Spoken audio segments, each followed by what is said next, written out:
Tonight, another barrage of missile strikes. Russia ramps up violence in Ukraine with some of the worst attacks since the invasion began. Plus, anti-Semitism on the rise in America. We're seeing a general effort to marginalize and exclude the Jewish community. And an American college basketball team travels to the Holy Land. Why not stop over there in Bahrain or UAE on the way over? A couple games there, then a couple games here. And again, just normalization of relations. And so we'll see. All this and more tonight on Faith Nation.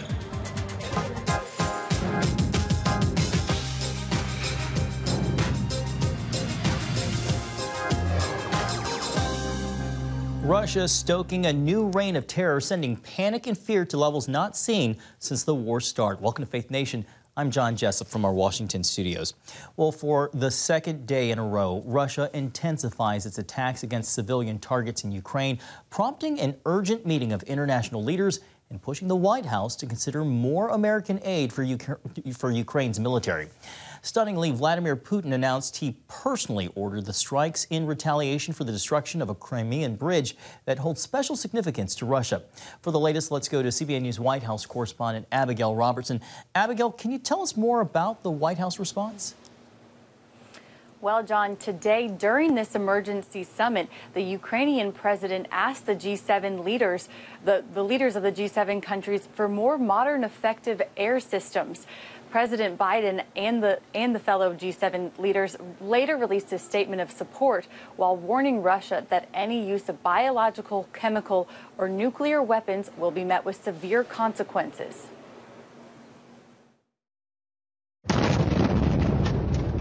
At least 12 people are confirmed dead and more than 60 injured following strikes that U.S. military officials believe directly targeted civilians.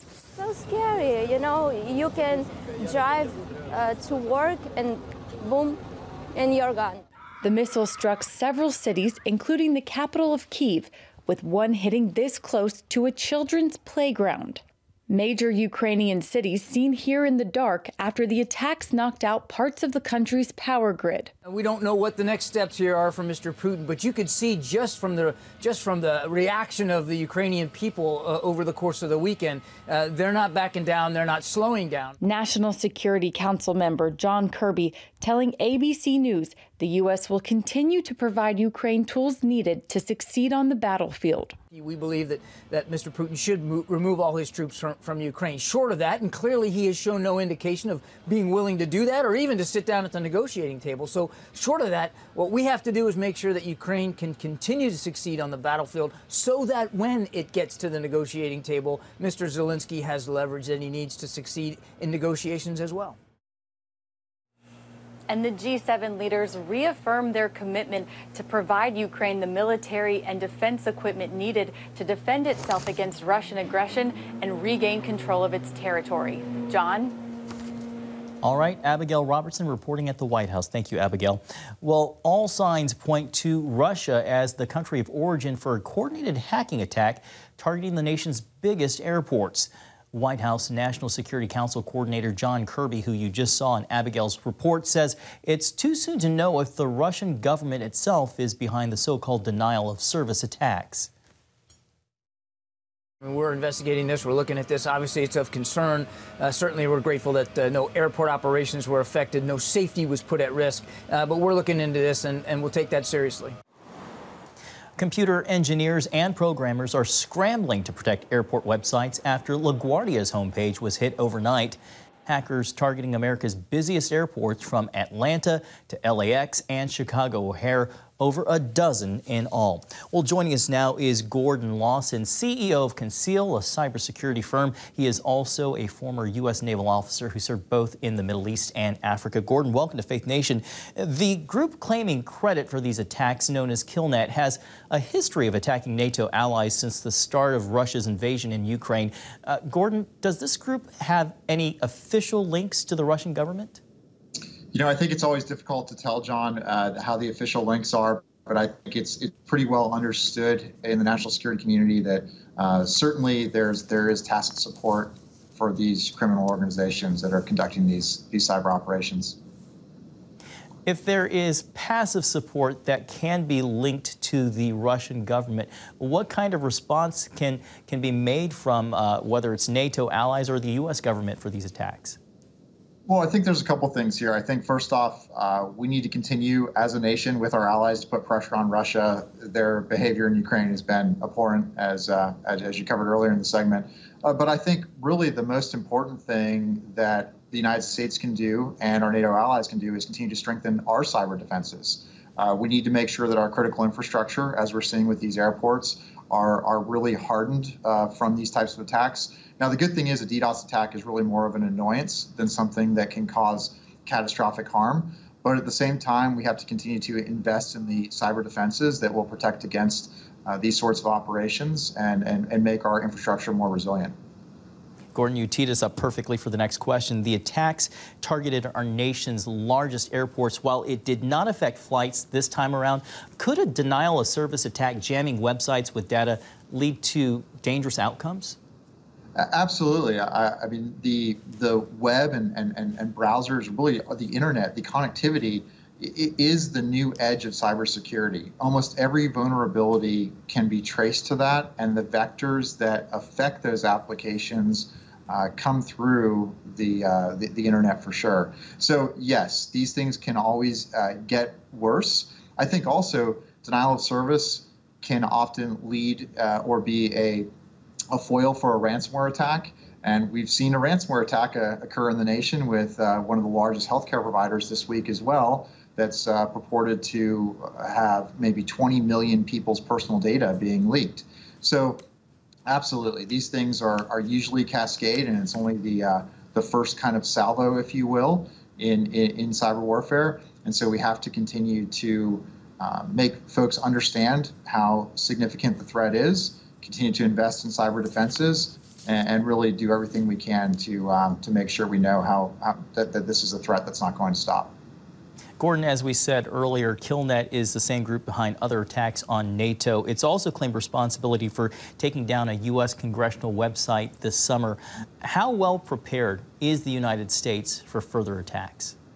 I think that there's a spectrum here, John. I think that you think about large banks and large organizations, Fortune 100, they have very large cyber budgets and they're investing to defend against these threats. Smaller companies, I'll give you an example. The Los Angeles Unified School District was under a massive ransomware attack that still has not recovered from, where thousands of children's personal data was leaked. This was just a couple weeks back. They do not have the same level of budgets as a top-tier financial institution, for example. And so there's a spectrum here. There needs to be continued investment.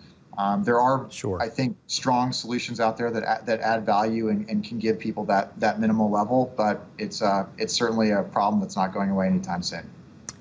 All right, Gordon Lawson, CEO of Conceal. Gordon, thank you so much for being with us tonight. Thank you, John. Appreciate it. Well, turning overseas to the anti-government protests in Iran that appear to be spreading. Some workers from the crucial oil industry are walking off the job to join the demonstrations dominated by women and university students. The protests began almost a month ago when a 22-year-old woman died in the custody of the morality police after improperly wearing a head covering.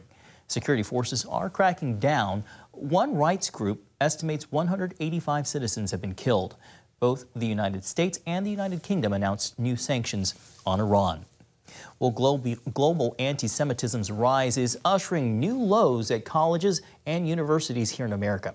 The purging of Jews from campuses and classrooms, restricting pro-Israel speech, and creating what's called Jewish free zones. The troubling trend has caught the attention of Congress, with members warning of the potential danger. CBN's Gary Lane reports on the college campus in California that some call the breeding ground of anti-Semitism.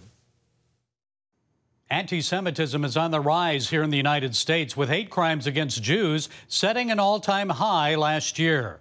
Most took the form of violent attacks and vandalism against synagogues and Jewish temples.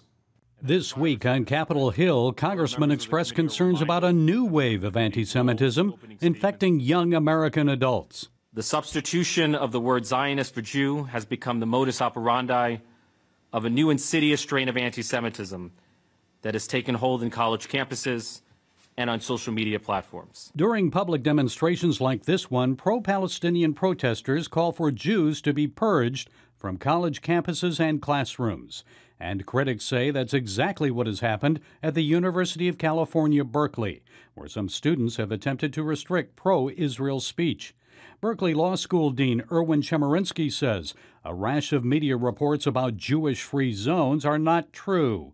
He says only a handful of student organizations, fewer than 10 out of 100, have adopted anti-Israel bylaws, which include a ban against pro-Israel speakers. Berkeley Law School graduate Kenneth Marcus is founder and chairman of the Louis Brandeis Center for Human Rights. He calls Chemerinsky's response outrageous. What if there had been any other context in which any other group was shut out of opportunities? Would a law school dean in the 21st century say, not to worry, it's okay to have 9 segregated areas, just so long as we have many other areas that aren't segregated? Appearing on the CBN News program The Global Lane, Marcus described the speech ban as utterly absurd, ridiculous, and inconsistent with American law. So is this speech ban anti-Semitic, anti-Jewish, or just anti-Israel? Well, it's all of those. Pick your poison. To begin with, it is a method of silencing one side of a political debate. It is a way of saying we should not permit anyone to participate in a discussion on campus if they are pro-Israel. American Jewish leaders fear what has started in California may easily spread to other parts of the country. Marcus says Jewish students are already being marginalized and excluded on other college campuses because of the Zionist aspect of their Jewish identity. Students at Rutgers University recently saw their fraternity house egged on the first day of Rosh Hashanah, the Jewish New Year.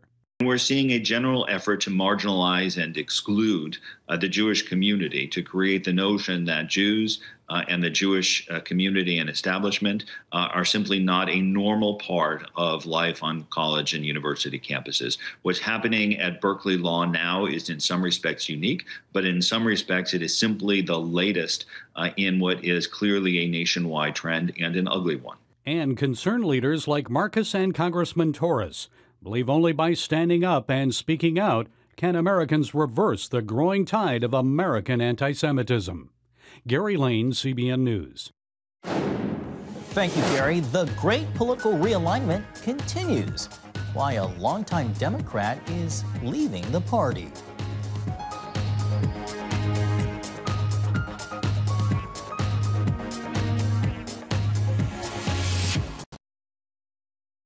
And welcome back. A railroad strike once again looks more likely after the country's third largest railroad union rejected a deal with employers.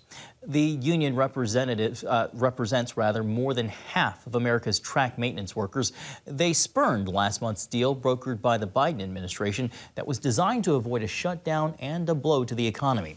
The union president says railroaders do not feel valued in the latest deal, but there is still hope. Both sides will return to the bargaining table and have more than a month to come to a new agreement, meaning a rail shutdown is not necessarily imminent. Well, a former member of Congress and a 2020 presidential candidate is announcing her departure from America's oldest existing political party.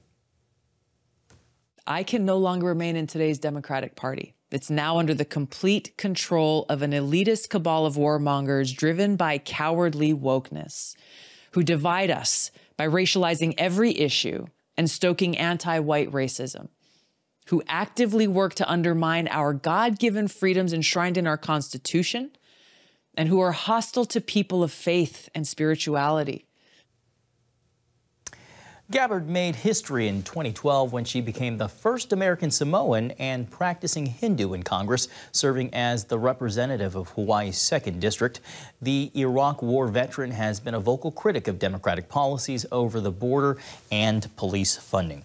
Well, here now is CBN News chief political analyst David Brody. David, let's start right there with Tulsi Gabbard. She's a former vice chair of the Democratic National Convention and a Democratic presidential candidate from 2020. To some within her party, she was viewed as a bit of a pariah, so maybe not a surprise to many that she's departing the party. But to the points that she made as the reasons why she's departing. David? Yeah, and there were quite a few of them, weren't there, John? And I think that's the problem for the Democrat Party right now. Choose it. You got a list to choose from, and I think that is, in essence, what Tulsi Gabbard is saying here. It's not just one thing. Look, she was one of these anti-war Democrats for a very long time, but then it's become wokeism, and then it's become, against God and family, and just go down the list in terms of the way she sees it. And here's the thing, John, she, along with many other Americans, are seeing it too. And once again, I keep saying don't take my word for it, because I'm not just saying this just to say it. You just look at the research. A quick Google search will suggest and show the actual analytical data. Hispanics leaving the Democrat Party, blacks leaving the Democrat Party. You can just go to women as well leaving the Democrat Party. So there's a lot of concern by Democrats. I think Tulsi Gabbard is kind of like this microcosm of a much big, larger issue for Democrats. It's not about Tulsi Gabbard. It's really about the direction of their party and the voters that they're losing. David, we just talked about the rejection of the deal cobbled together by President Biden in mid-September. If the railroads and unions fail to reach a deal, that could have real consequences.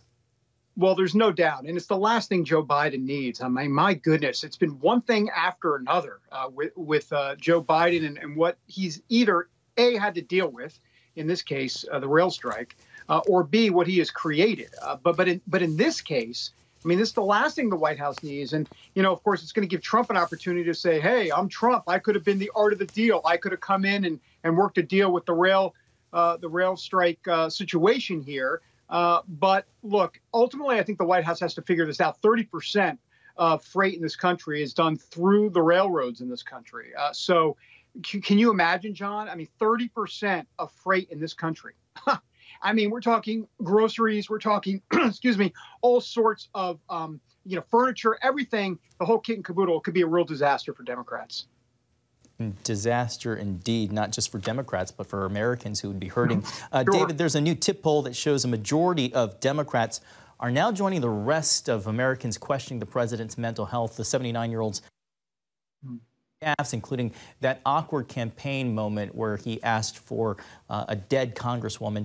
David, how likely is it that we see the president run again if members of his own party are starting to question his mental soundness? Yeah, sure. It was not just that, obviously. Well, it's not just that, but I mean, it's been going on for a long time. And it's kind of been the ha-ha gas for a while when he was senator. And now it's like, oh, my gosh, you're president of the United States and you're leader of the free world. And you're saying this. I mean, the other day, right, he said he had 2 words for everybody.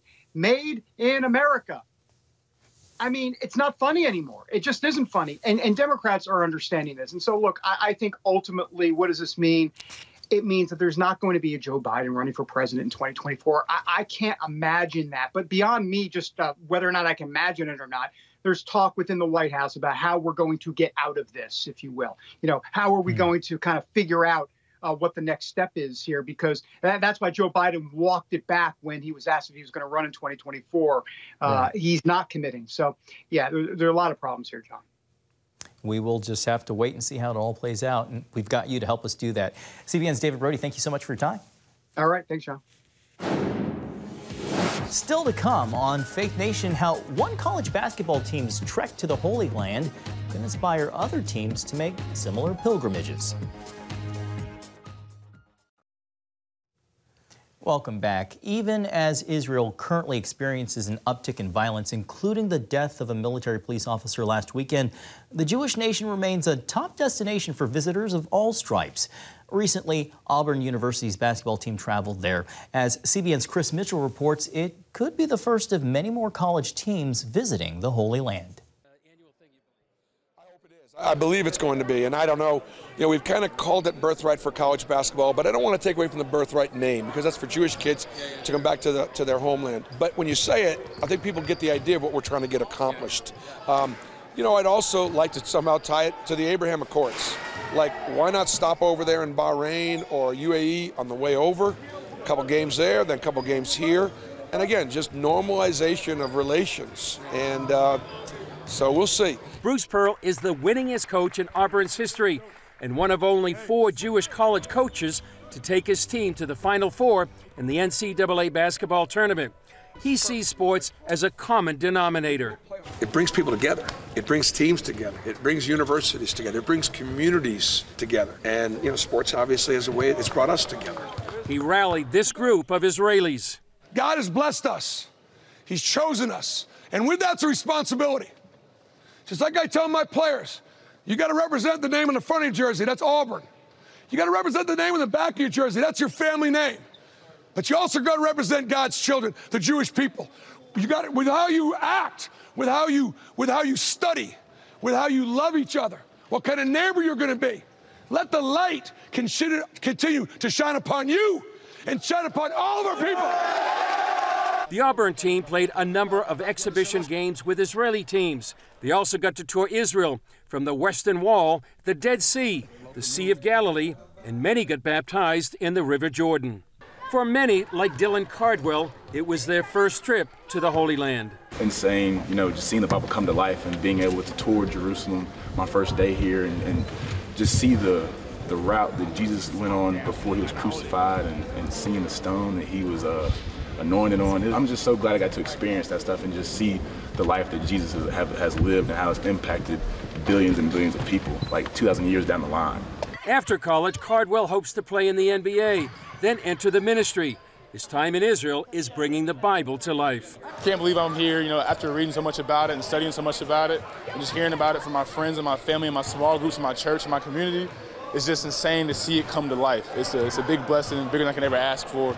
And I'm just so grateful to be able to experience it. And it's a beautiful land. It's just so much. It's just I ran out of words to explain it, but it's a beautiful land. Chris Mitchell, CBN News, Jerusalem. An amazing experience for these players. Oh, and the Jewish kids as well. Well, coming up, Fit for a Queen, a parade honoring Queen Elizabeth in the most adorable way. Next.